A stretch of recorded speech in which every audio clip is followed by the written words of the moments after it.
قتادہ کہتے ہیں، صحیح بخاری کی 2606 نمبر حدیث ہے، نبی کریم صلی اللہ علیہ وآلہ وسلم سلمہ بن اکوع، ان کی یہ روایت سنن نسائی میں آتی ہے، اتیا بجنازہ تھی، سب لوگ بیٹھے تھے، لوگوں نے جنازہ لا کے رکھا، اللہ کے نبی جنازہ پڑھا دیا۔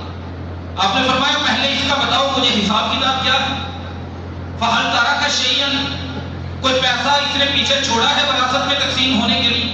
جی اللہ کے رسول صلی اللہ علیہ وسلم چھوڑا ہے، کوئی قرض بھی ہے، تھوڑا بہت ہے۔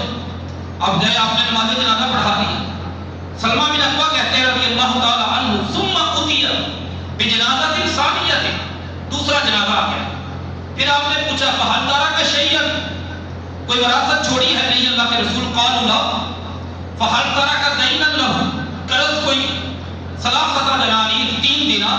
فرمایا 4 روپے اٹھاؤ لے، تمہارا نبی نہیں جنازہ پڑھائے گا اس پر۔ ہم تو کہتے ہیں نا کوئی مسئلہ نہیں، کوئی کفر کا مسئلہ نہیں ہے، کوئی نفاق کا مسئلہ نہیں ہے، کوئی بہت بڑا مسئلہ نہیں ہے، لیکن اللہ کے نبی صلی اللہ علیہ وسلم آج کوئی عالم دین انکار کرے میں نے جنازہ نہیں پڑھانا، وہ لوگ اس کو اپنی کتنی بڑی حدت، انسلٹ، بے عزتی محسوس کرتے ہیں کہ کیسے کہہ دیا ہمارے بزرگوں کے بارے میں، لڑائیاں ہو جاتی ہیں۔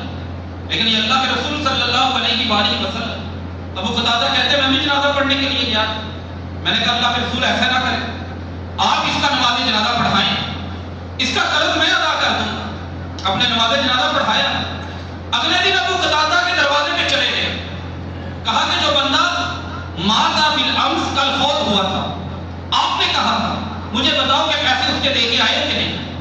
اللہ کے رسول میں نہیں دے کے آئے۔ فرمایا آپ ہی جا کے دے کے آؤ۔ اس بندے کے جا کے پیسے دے کر آئے، آپ نے فرمایا الآن بردت جلدہ، اب اس کے جسم کو سکون ملا ہے۔